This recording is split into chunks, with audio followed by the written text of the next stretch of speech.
Bakit ba nila sinasabi na flight risk?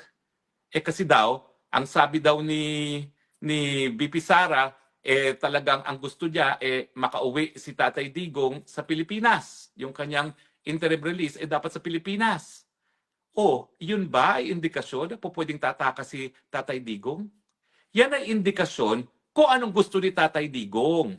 Na kung magkakaroon ng interim release, mas gugustuhin niya na pumunta sa Pilipinas. Pero walang ibig sabihin yan na may intention siyang tumakas. Kasi nga, siya yung humingi ng interim release.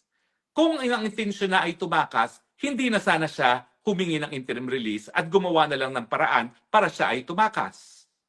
Ang sabi pa nila, well, ayan nga kita mo yung anak niya, nagsabi na ano kaya,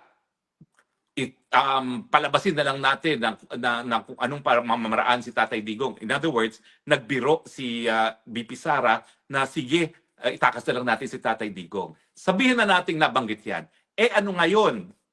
Hindi ba si Inday Sara ang in charge sa legal defense ni Tatay Digong? Hindi ba yung pagiging in charge niya sa legal defense ni Tatay Digong ay nagpapakita na rinirespeto ni Inday Sara yung proseso sa ICC? Dahil kung intention nga niya na itakas na lang ang tatay niya, bakit pa siya makikialam dun sa legal defense ng tatay niya?